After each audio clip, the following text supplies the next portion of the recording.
You guys have seen a lot of my videos with the Dobby drone, the pocket selfie drone. Let me just share with you how I'm getting some of the best possible footage with this ultra portable drone.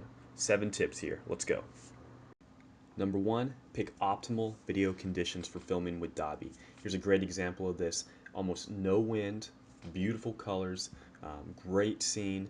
Pretty much no one else out there to interfere with the video. You don't want to be scaring people with your drone, anything like that. Just absolutely optimal conditions. Another couple of shots here I'm going to be showing you.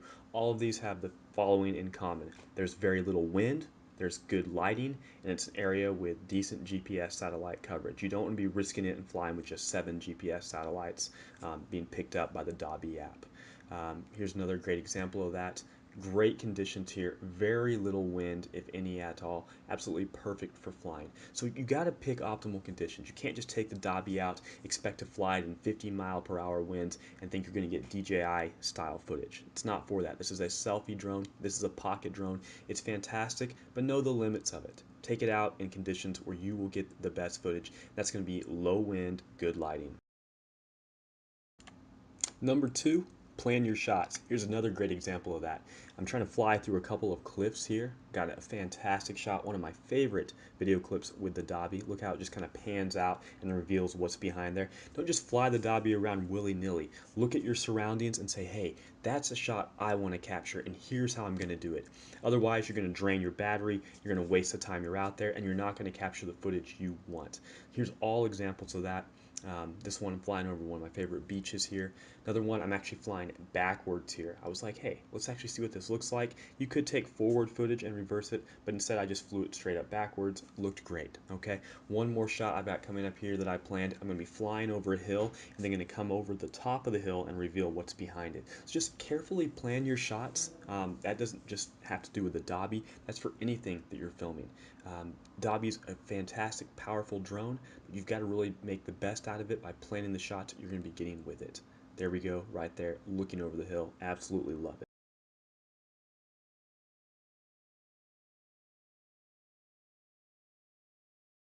Number 3, use Dobby's special video modes and different camera angles. Dobby is a very powerful drone with a lot of cool different special modes. There's a follow me mode, which I'm demonstrating right here. It actually follows you really well. You still have control over the drone as far as you can go up or down with it, but it's actually tracking me automatically. Now you will need to wear colors that contrast with your surrounding environment, but as you can see here, it's doing a really good job. I'm starting to zoom out here. It's just one of the many special modes that Dobby has. It can still track you from really far away. Same video clip, I just pulled back even farther. Look at that. I'm on top of this hill here. You can see both sides of it. Really love it. Really love how Dobby captured this one here. So not only do you have to use the different special modes, but also use different video angles. Here's another one. I'm actually looking straight down over a river. That's the Kern River. Dobby has an adjustable camera angle. Adjust it, get the best angle, try out different angles. Don't just fly with one fixed angle all the time. Also, here's the 30-second pull-out video mode. You got to be pretty brave to use this. They also have a 60-second pull-out video mode. That goes pretty far. Unless you have a powerful phone, you may not have enough range for it. 30 seconds is probably as much as I can safely recommend, but I've heard of plenty of people getting 60 seconds without any problem. So try out the different video modes. You won't be disappointed.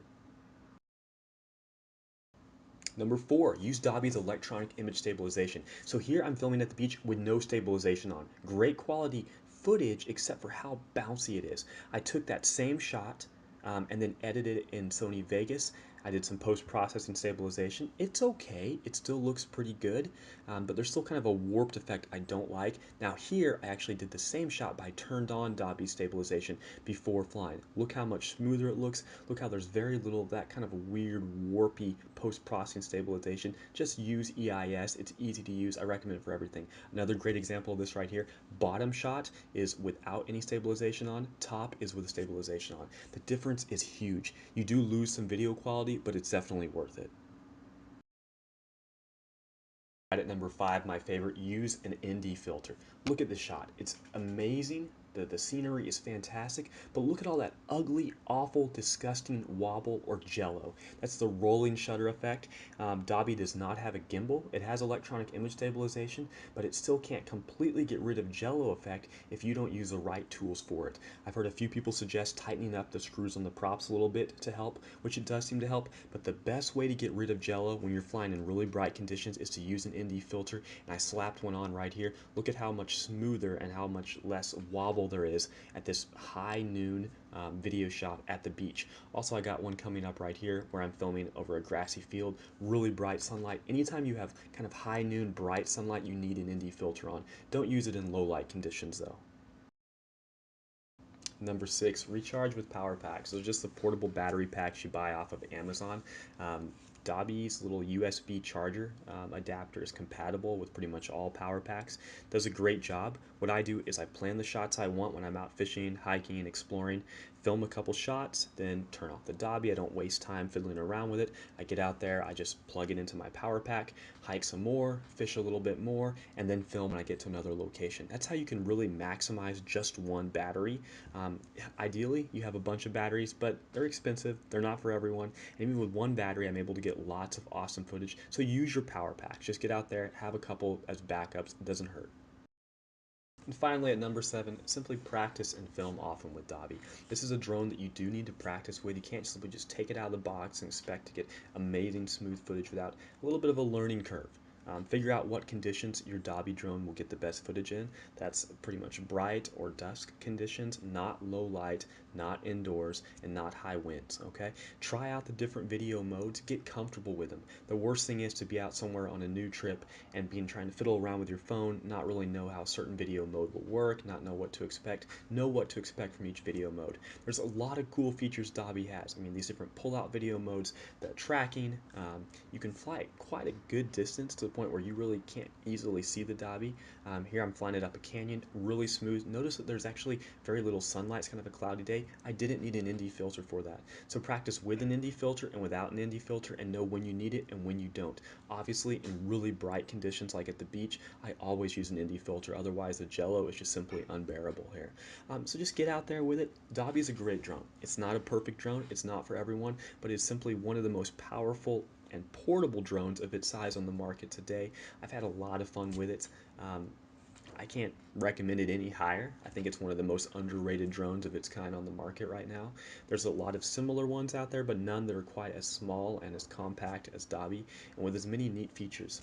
ZEROTECH, the company behind Dobby, has really been on top of the game as far as constantly updating the app for it and giving its users more and more features, more control over it, and actually listening to our feedback. There's a really active and lively Facebook group out there for Dobby. Alright guys, thanks for watching. That's 7 tips on how to get the best possible footage from Dobby. See you later.